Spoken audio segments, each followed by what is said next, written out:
OpenAI literally just leaked what people are using ChatGPT for. And what I want to do in this video is show you how you can use that information as a freelancer or service-based business owner that has contractors or employees in order to stay ahead of your competitors. And I'm going to back up what I'm showing you in today's videos with the 175 interviews that I personally had with business owners and freelancers like yourself on Upwork over the past 12 months, and the 12 projects that I've delivered that actually implement what these data leaks have suggested. And furthermore, I'm going to back it up with Satya Nadella, the founder of Microsoft and the leader of much of the AI agent movement in 2025 and his predictions. So with that being said, before I get into it all, I need to explain to you how software and how AI actually impacts the current landscape and where it's heading so that you get the most value out of this video. Now, generally, the way that businesses and freelancers operate is in two layers. The first is a layer that you actually don't see, which is the databases that all of your softwares in layer two actually operate on. Now, you don't even need to worry about this at all because we're very lucky. We now have no code tools like Monday, we have Slack, we have Google Drive, and a bunch of other tools, right? Generally, a lot of what the software stacks look like today are, any of these, depending on your industry, depending your service, things like this. And the issue with layer two right now isn't that they are difficult to use, is that they actually drain your time more than ever because there are more and more tools that you're using. There's more ways that you can configure them and set them up, and you actually get sucked into, not doing anything that's actually generating revenue for yourself. And furthermore, the issue is that it's expensive, right? You have scattered softwares all over the place. Now, although layer two is great and it allows us to track tasks, communicate with our team, and store files very, very easily and seamlessly, it's that you end up actually having a fully scattered software stack that reduces your operational efficiency and ends up being really, really expensive. Now, freelancers with contractors typically spend $200 to $600 per month US on scattered software subscriptions, resulting in annual spending ranging from $2,400 to $7,200. I know for a fact I'm spending even $2,400 nearly a month on my software stack as an AI agency owner. And the average small and medium sized business now spends between $121,000 and $250,000 per year on software, with smaller firms at the lower end and larger SMBs at the higher end. This translates to $10,000 to $20,000 per month, depending on company size and headcount. Now, I saw this well before all of this data came out when I actually presented for a real estate education company in Malaysia to their team, where they gave me access to some of their softwares and actually gave me access to some of their team members to discuss what softwares I needed to use for the service I was providing to them, which was social media marketing. And when I saw all the softwares that they were not only using, but also not using and still spending money for, that's where I realized there was a little bit of a problem there, right? And from memory, again, I'm not going to say that this was fact.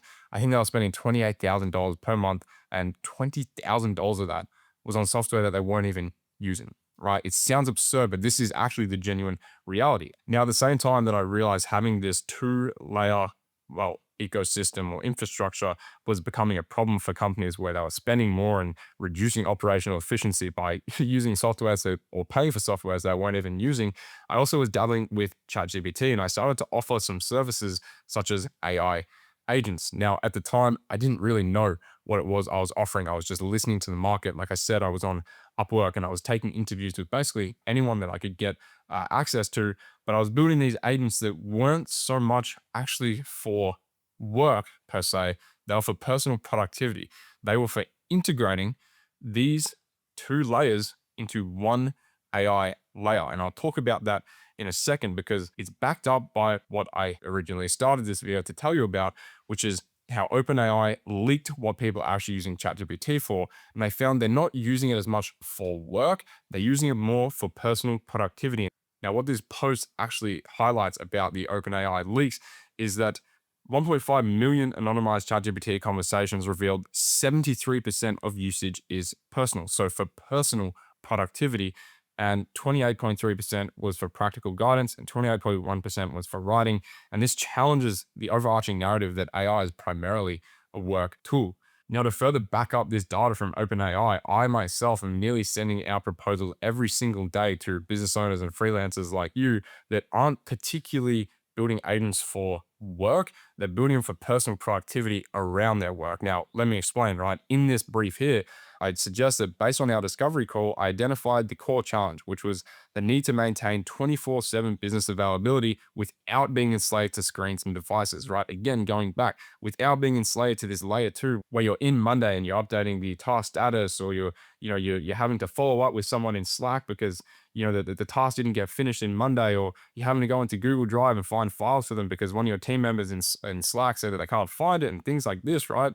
So it becomes a real brain drain. Now, going back to my proposal, what I'm essentially pitching to the business owners like yourself or the freelancers like yourself is that you're going to be able to save 12 hours of personal time per week through creating a third AI layer. Now, I'm just going to go into the pain points here because they may sound familiar to you, but you have major time inefficiency, switching between Slack, Monday, Zoho, checking analytics, making decisions, things like that.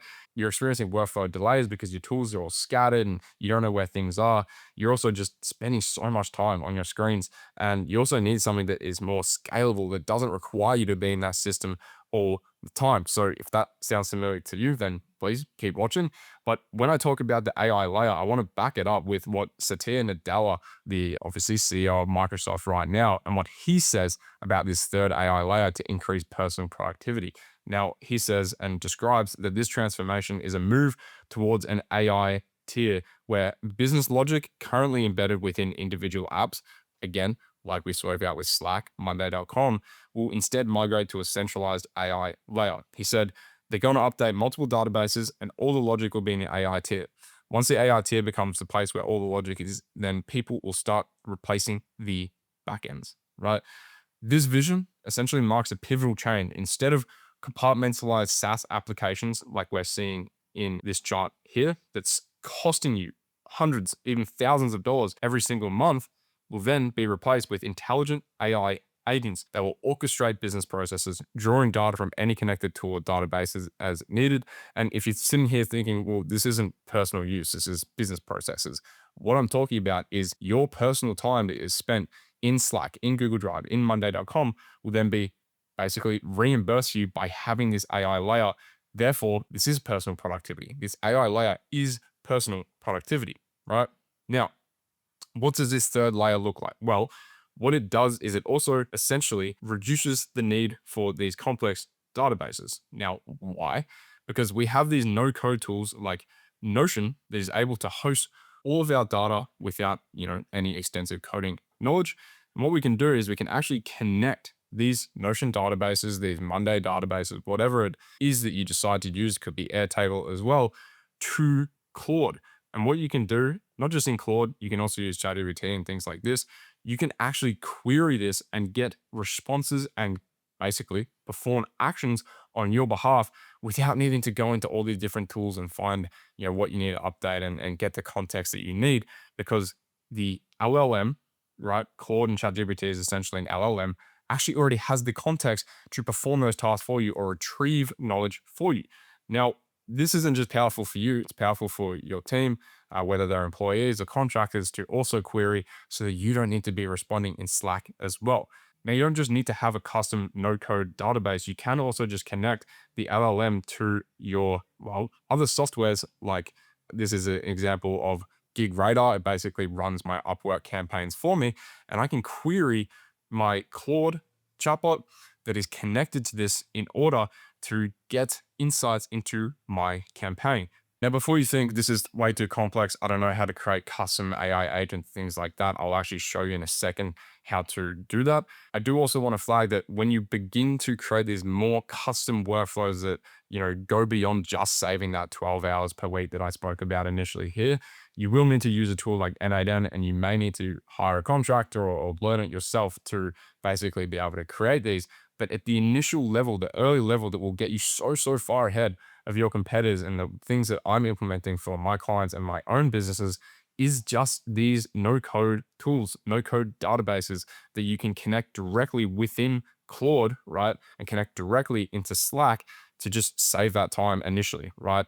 Again, Some more complex workflows, you may need to find an expert to do that. If you are looking for an expert, book in a call down below, and I will help you out. Now, what I want to do is show you an example of how this looks in real time. Now, I myself actually have projects inside Claude that are specialized for retrieving the data and the context from my Notion knowledge base, right? So when we go back and look at these databases here, this is what my AI or my large language model is actually connected to. So when I want to analyze my YouTube statistics, I go to my YouTube analyst and I say, analyze my statistics on YouTube for September. And it already has access to my database and it can give me all the insights that I need to then make informed decisions without having to spend time on a call with a coach or without having to analyze all of the data myself, right? And sit down and write down on a Sunday night for 2 or 3 hours trying to figure out how to improve my videos. So we'll let that query my database. And you can see what it's doing here is actually searching my Notion database. And you see now that it's actually finished pulling all the data from my database, it goes through all of these steps to do that. It will actually generate a YouTube analytics report and it will give me all of the knowledge I need to improve my videos. Now, although I created this video very off the cuff, I want to just finish with some overarching statements that basically summarize what I've spoken about. The first statement is from Satya Nadella, which is that logic is moving to AI agents. This new layer is where AI agents operate, coordinating across all your tools, your CRM, email, calendar, design applications. They will all serve as data sources while the agent acts